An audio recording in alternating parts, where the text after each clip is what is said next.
Boa noite a todos, sejam todos bem-vindos a esse nosso vídeo a respeito do profeta Ezequiel. E por que o profeta Ezequiel? Porque esse é o mês da Bíblia e a igreja está refletindo sobre esse profeta, né?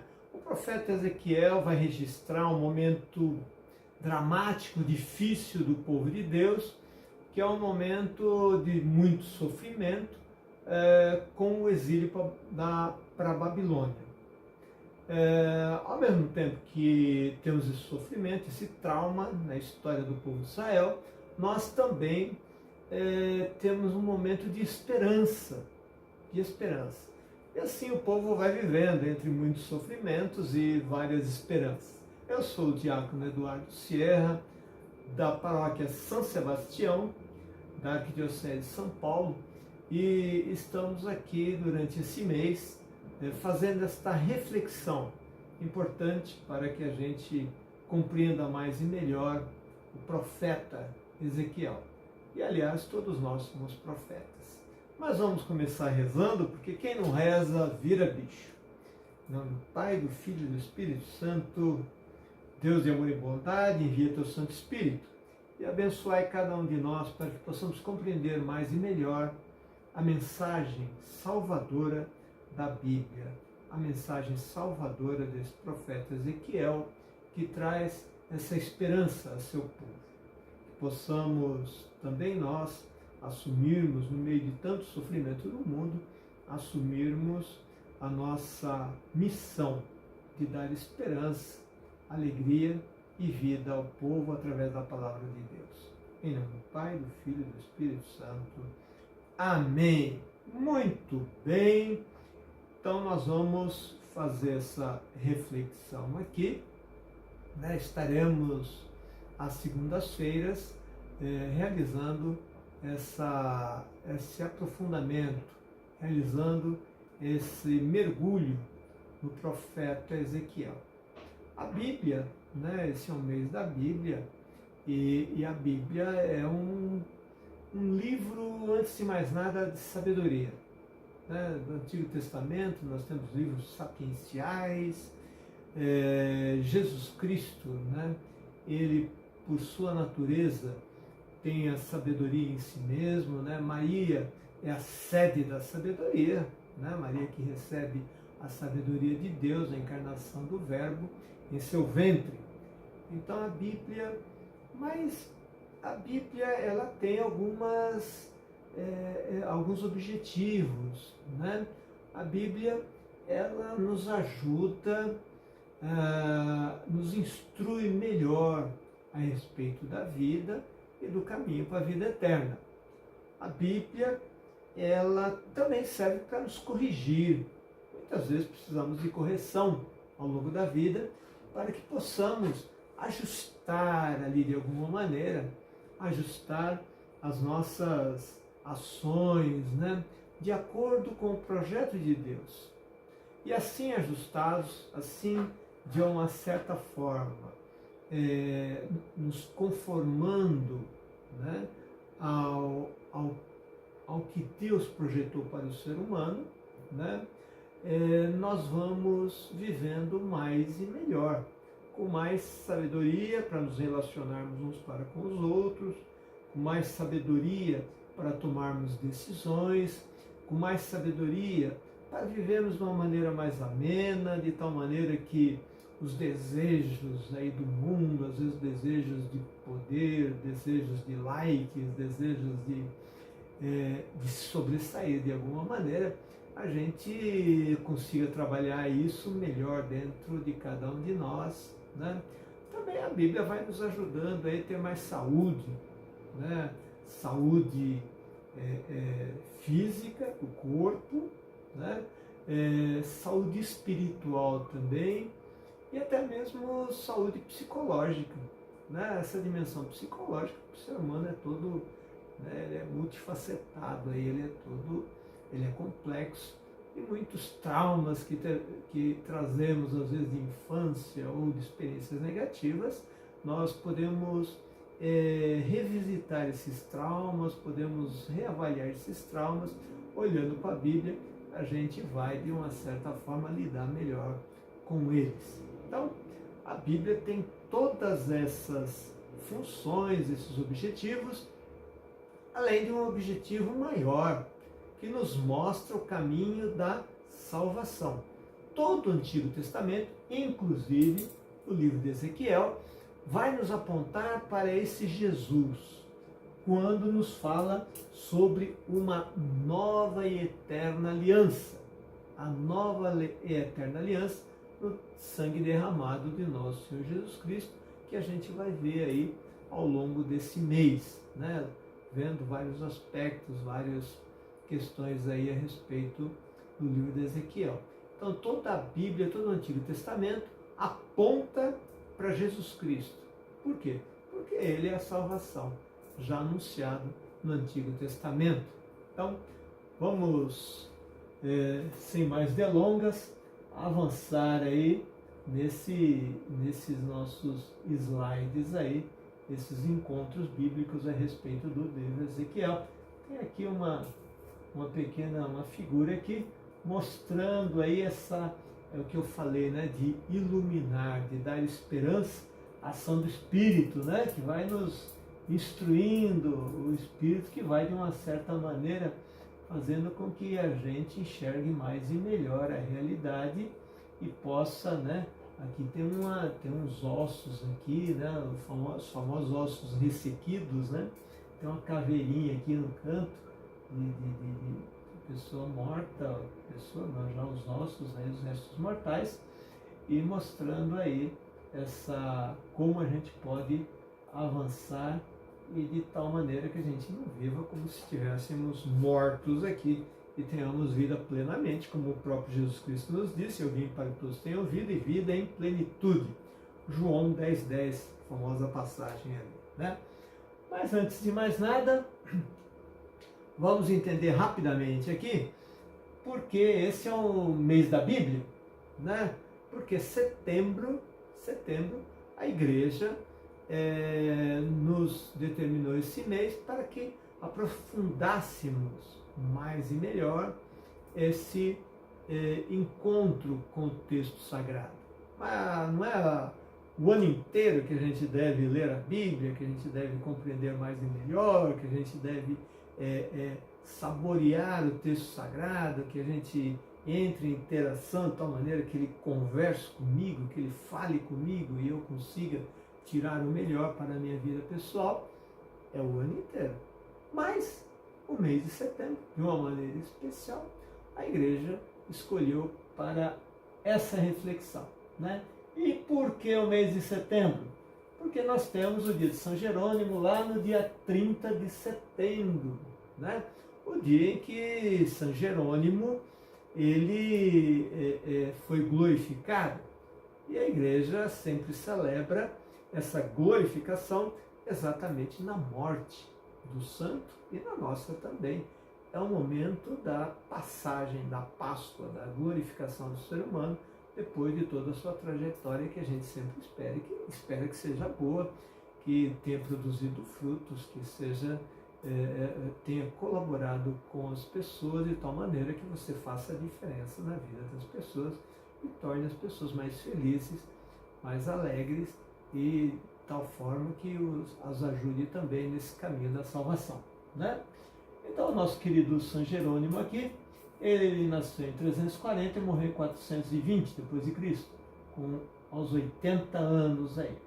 Aqui temos uma pequena questão aí do Papa Damaso I. O que aconteceu? Nessa época, então, olha que nós estamos falando aqui, tá?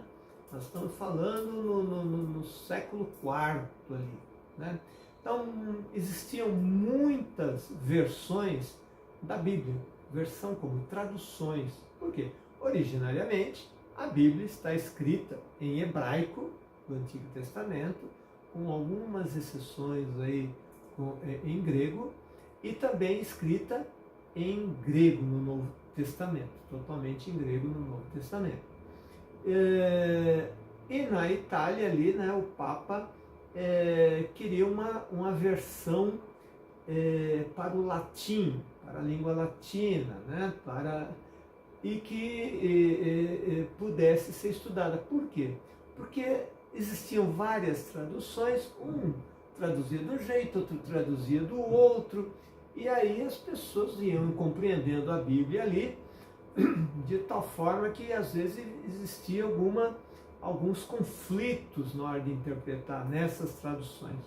E o Papa, né, que é essa figura da união, né, da unidade da igreja, falou, não, nós temos que, porque senão fica difícil, a gente fala para o povo de um jeito, outro fala para o povo do outro, a respeito do mesmo assunto, e isso gera um certo descontentamento, as pessoas ficam um pouco perdidas como explicarmos o texto sagrado. Então, o Papa Damaso falou, bom, vamos fazer uma nova versão e que seja seguida essa versão por todos, né?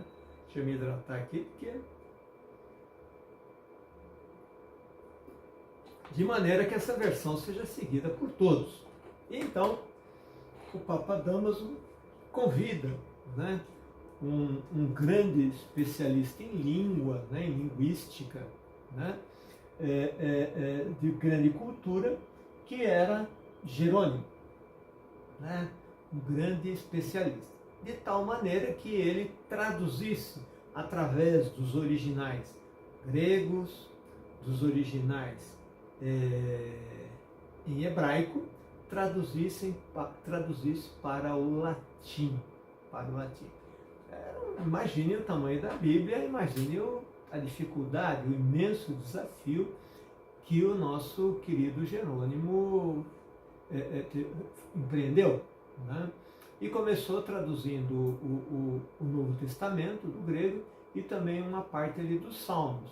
Mas ele precisava compreender melhor o hebraico, né? E principalmente o hebraico antigo, onde existiam várias nuances ali, para compreender dentro da cultura judaica, o significado de algumas palavras, de algumas expressões, de tal maneira que ele fosse o mais fiel possível nessa tradução para o latim, né? Para o latim. Ele foi auxiliado por duas mulheres. As mulheres sempre têm essa participação muito importante na igreja, né? Não só na igreja hoje, mas ao longo dos séculos. Veja, nós estamos falando aqui do século IV, né? Século IV ali. Século IV ao século V, né? Essas mulheres foram Paula, né? E a sua filha Eustáquia, ou existem algumas traduções que falam em Eustóquia. Já viram que esse negócio de tradução, até hoje ainda a gente, mas são pequenos detalhes, né? Não é assim uma coisa tão gritante como era na época do Papa Damaso I, né? E a partir desse longo trabalho, né, foi criada aí a Vulgata, chamada Bíblia Latina. Se a gente olhar na nossa Bíblia, né, nas Bíblias aí em geral, eles falam ali no rodapé, muitas vezes fala assim, tradução da Vulgata, como São Jerônimo traduziu a Bíblia, né? Como Jerônimo traduziu. Hoje, então, o que a gente faz? Hoje, as nossas Bíblias, as que nós temos em casa, nas livrarias, etc., essas diversas versões, elas utilizam os originais em hebraico, em grego, também utilizam da Vulgata. Por quê? Porque aqui está uma base de conhecimento dos primeiros séculos, né, da compreensão a respeito da Bíblia, a respeito da nossa fé. Então nós temos aí essa Vulgata. Bom, esse mês da Bíblia, né, além de ser questão do dia 30 de setembro, que é o dia de São Jerônimo, nós também temos essa origem lá na Arquidiocese de Belo Horizonte, em 1971, no Jubileu de Ouro da Arquidiocese, quando Dom João Rezende Costa, né, ele pede até ali, com a participação das irmãs paulinas, né, ele pede que a gente faça no mês de setembro, né, um evento a respeito da compreensão melhor da Bíblia. E a cada ano a gente lê a gente pega algum livro para a gente se aprofundar e assim a gente possa, o povo de Deus possa compreender mais e melhor a Sagrada Escritura. Então, de 71 até 85, em 85, a CNBB falou, olha, essa ideia é muito boa, e a Arquidiocese de Belo Horizonte já vinha trabalhando isso com bons resultados. Então a CNBB, ela propõe para todas as dioceses, né, que se faça o mês da Bíblia em setembro, né, né? É claro que aqui está escrito propõe. Por quê? A CNBB poderia impor, falar, não, todas as dioceses do Brasil devem celebrar, devem fazer eventos a respeito do mês da Bíblia, em setembro. A CNBB pode impor? Claro que não, é a conferência dos bispos, né? Ali se estuda, etc. Olha, é muito bom, tem bons resultados, etc., de tal maneira que os bispos e as dioceses, a partir dessa proposta, vão incorporando essa questão do mês da Bíblia, certo? Então, hoje é comemorado em vários países da América Latina, né, em vários países da América Latina, aqui do nosso continente, e também da África, né? A Europa ainda não encampou, a América do Norte também não, Oceania, as igrejas ali do Oriente, né? Porém, muitas igrejas então da América Latina e África, elas já aderiram a essa ideia do mês da Bíblia, né? Que nasceu aqui no Brasil, mas teve seu embrião ali, ali em Belo Horizonte em 1971, ok? Então é isso aí, é por isso que nós celebramos o mês da Bíblia. Vamos lá que... por que escolheu Ezequiel? Por que se escolheu Ezequiel? Como todos sabem, em 2025 nós teremos um ano jubilar. Todos sabem não, muita gente já sabe, né? Quem acompanha um pouco melhor assim os passos, né, da igreja e do Papa, nós teremos o ano jubilar, né? Tivemos no ano 2000 anos, né, do nascimento de Cristo, e depois mais 25 anos, tá certo? Então jubilar, né? Como se fosse aí a questão da prata, né? Jubileu de prata, vamos dizer assim, não precisamente, porque temos mais 2000 anos ali, né? E ele foi escolhido, tendo em vista a preparação para esse ano santo aí de 2025, onde teremos aí vários eventos, né? Que terá como tema a esperança.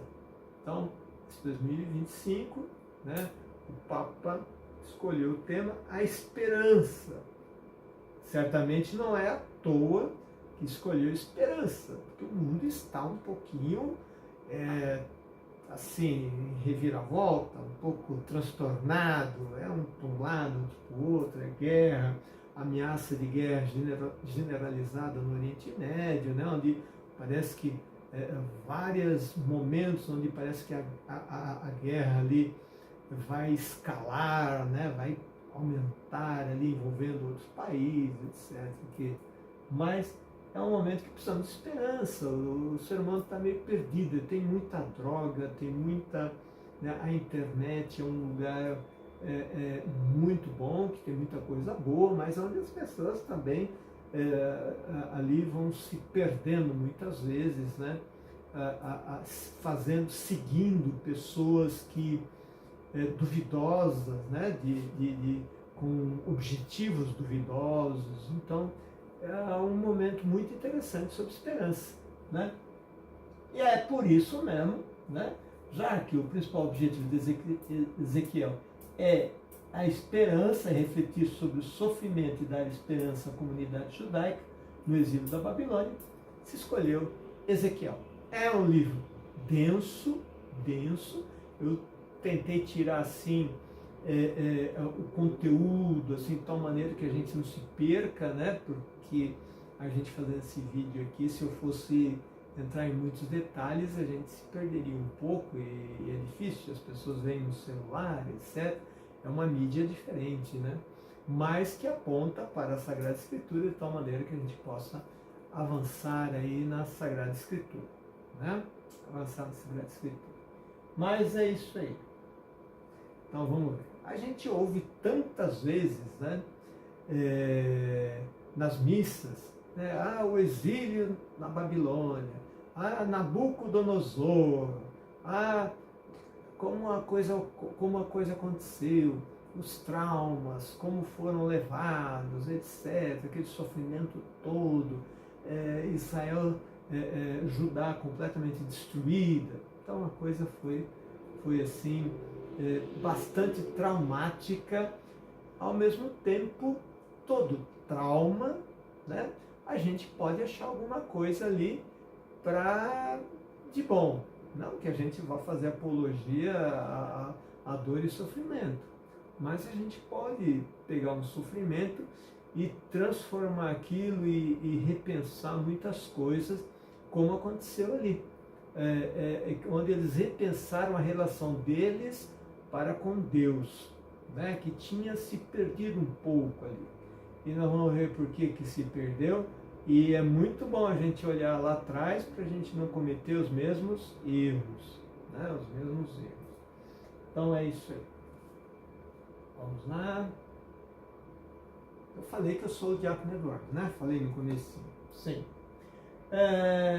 A frase-chave aí é: porém em vós meu espírito, que é o lema do mês da Bíblia de Ezequiel. Porém em vós meu espírito e vivereis. Porém em vós. Quem é que está falando aqui? É claro, quem está falando aqui é Deus. Porém em vós meu espírito e vivereis. Vamos buscar lá na filosofia, que é exatamente pensar a partir da negação. Isto é, se nós não tivermos dentro de nós o Espírito de Deus, ao invés de vivereis, podemos dizer o quê? Morrereis. Sem Deus, a vida não tem sentido e o próprio ser humano definha e morre, e se desequilibra né? Então esse é o lema do mês da Bíblia aqui de setembro de 2024. Então, contexto histórico e político. O livro de Ezequiel é uma obra rica em simbolismo, então tem muito simbolismo, é a manifestação de Deus de maneira grandiosa, né? Ezequiel tem visões assim a respeito de Deus, Deus descendo, resplandecente, então ouro, então pedras que brilham, etc., querubins, 4 querubins batendo asa, etc., a grandeza de Deus, né? Então ele tem muito simbolismo aí, e também profecias. Foi escrita num período dramático, como eu já falei, de Israel. E aqui esse período dramático eu coloquei que Deus com D maiúsculo, né? Versus Deus com D minúsculo. E por que eu coloquei isso? Porque naquela época se achava que Deus era um Deus sedentário. O que é um Deus sedentário? Que não vai para a academia, que não faz exercícios. É esse Deus? Né? Não, na verdade, naquela época se achava que Deus era um Deus do lugar. Então, e a gente percebe, né, uns resquícios disso quando se fala um pouco o Deus da Babilônia, o Deus do Egito, o Deus de Israel. Era assim como se Deus fosse um Deus de cada povo. Então aquele povo tinha o seu Deus com as suas características, isto é, com a sua teologia, com a sua compreensão a respeito da ação de Deus na vida humana para aquele povo. Então, cada um, os maias aqui, também tinham a sua teologia, o seu Deus, a maneira como eles compreendiam e interpretavam quem era Deus e a sua ação na vida dos seres humanos. Também os indígenas, enfim, tivemos aí essa questão. E aí, qual que é o trauma aqui? Qual que é o trauma, a questão dramática aqui? É que quando um povo se insurgia contra outro povo, né, ele e ganhava. Veja, se o Deus é lá da Babilônia, tá certo? O Deus Baal, né? Se aquele Deus se insurgisse contra um outro Deus, da Síria, por exemplo, e ganhasse, na verdade, qual era a interpretação? Ah, o Deus da Babilônia é mais forte do que o Deus da Síria, do outro povo. Né? Era uma interpretação assim, em que você acreditava, botava todas as suas fichas no seu Deus, acreditava que ele é o Deus mais forte, mais poderoso, porque ele é o meu Deus. Né? Então, só que Deus, o Deus de Israel, que a gente chama de Israel, seguindo essa tradição, né, do Deus aí que tem aí essa questão sedentária que a gente chama na teologia, né? Então esse Deus de Israel, ele já tinha se revelado lá. Era o Deus do quê? É o Deus criador de todas as coisas visíveis e invisíveis. Né? O Deus da luz, fez-se a luz, está lá no Gênesis. Façamos a natureza, o firmamento, né? Os seres vivos, né? Façamos também o ser humano, o Deus criador que criou o ser humano inteiro. Então, esse Deus aqui de Israel é o Deus único, né? É o Deus único, e que eles cansaram de falar, o Deus único e verdadeiro, né? De tal maneira que esse Deus único e verdadeiro, se ele criou todas as coisas, ele tirou o seu povo lá do Egito, do faraó, debaixo das mãos do faraó, tá certo? Abriu o Mar Vermelho, fez tudo aquilo lá. Esse Deus é poderoso. Como é que vem o Nabucodonosor lá da Babilônia com o seu deusinho, tá certo? Vem e pega a gente. Que esse nosso Deus não é tão forte? Por que ele não nos protegeu? Né? Então é isso que nós vamos dar uma olhada. Isso causou um trauma teológico, isto é, a respeito da concepção do povo de Israel e o seu Deus. Mas espera aí, então o nosso Deus, ele não é tão forte assim, que ele não nos ajudou? Mas será que o motivo da Babilônia, Nabucodonosor, ter invadido Israel, não seriam outros? E é isso que eles começam a refletir. Será que eles não tinham se afastado de Deus, virado as costas para Deus? E aí a gente vai começando a ver que, opa, tem outra coisa aqui. Então essa concepção a respeito do Deus, um Deus daqui, outro Deus de lá, e a briga entre os deuses e o povo está ali no meio, e a briga, quem ganhar é porque o Deus é mais forte, não é bem assim. Não é bem assim. E eles vão fazer então uma releitura da história e da relação com Deus. E teremos, olha, só para terem uma ideia, os 5 primeiros livros, que a gente chama de Pentateuco, né? Lá o Gênesis, Êxodo, etc., eles foram, a escrita final do Gênesis foi feita exatamente depois do exílio da Babilônia. Os livros sapienciais, a maior parte dos livros sapienciais, depois do exílio da Babilônia. Inclusive Jó. Existia lá uma história a respeito do homem que perdeu tudo e tal, mas Jó, enquanto nós temos hoje, foi após o exílio da Babilônia. Tá certo? Então nós temos ali um aprofundamento a respeito da ação de Deus e compreensão de Deus. Para se ter uma ideia, a ideia de ressurreição começa exatamente aqui. Porque antes se achava que não tinha ressurreição. Morreu, morreu. Qual é o legado que eu deixo? Os filhos. Os filhos que receberiam a herança e o seu nome seria perpetuado a partir dos filhos. A partir do exílio da Babilônia, vai se compreender melhor que, opa, peraí, tem mais coisa aqui e eu posso continuar vivendo a partir da minha fé e a partir da ação de Deus que deve me ressuscitar, mas é uma visão ainda precária, porque a ressurreição só ocorre através do primogênito. Quem que é o primogênito? Jesus Cristo. Vai demorar mais 500 aninhos aí para que isso ocorra, né? Bom, para entendermos a mensagem do profeta, é fundamental compreendermos a realidade em que estava envolvido.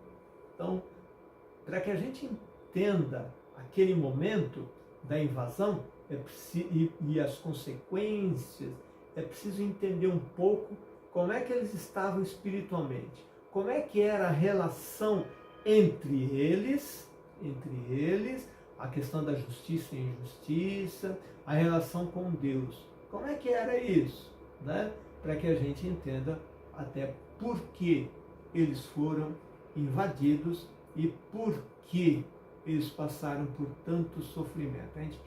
A gente fala assim, mas quer dizer que eles passaram sofrimento lá atrás, né? Será que tem alguma coisa a ver comigo também? Será que se eu estiver numa relação mais íntima com Deus, essa proteção de Deus não é mais ampla quando eu estou em comunhão com Deus e as coisas externas dificilmente vão me pegar? Isso não significa que quem é justo não possa passar pelo sofrimento, ou da doença ou da injustiça. Claro que pode. Mas eu estarei mais forte ou para enfrentar a injustiça, ou para enfrentar a doença, ou para enfrentar de alguma maneira o sofrimento. Estarei com mais vitalidade, com mais vida, né? Já que esse Deus é o Deus da vida. Vem para que todos tenham vida e vida em abundância. Um período eu coloquei bem saliente aqui, um período de prosperidade e desafios. Prosperidade. A prosperidade é bom? Claro que é bom. A gente vive melhor. Mas a prosperidade também traz algumas tentações. Na medida em que gozamos de grande prosperidade, né? Bens, né? Tesouros, como eles viviam naquele período, tinham vivido até então um pouco antes ali, naquele período,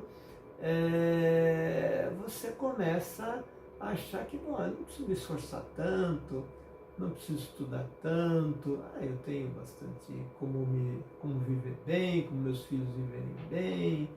E assim Israel foi relaxando um pouco, relaxando até na questão da segurança, foi relaxando também porque com essa prosperidade a antiga justiça, né? Porque quando nós temos a antiga aliança, se fala no pobre, na proteção do pobre, né? Da viúva, do órfão, né? Então, cuidado, porque a sociedade, de uma certa maneira, provoca desigualdade social. Então, é preciso que a gente não se esqueça dos mais frágeis, dos fragilizados. E isso vai fazendo também com que o grupo, a sociedade se fortaleça enquanto nação, né? E aí eles começaram a deixar um pouquinho os ensinamentos do Antigo Testamento de lado, e a partir daí começa a haver um enfraquecimento também espiritual, né? Aquela força espiritual interior vai se deteriorando, né? Vai ficando mais frágil, mais fraca, né? Então, antes da conquista babilônica, o povo de Israel vivenciou um período marcado por altos e baixos, tanto em termos políticos quanto religiosos.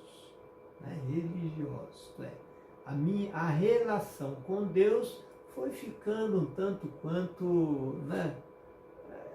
Será que eu preciso tanto fazer algumas orações? Será que eu preciso ficar pensando muito em Deus?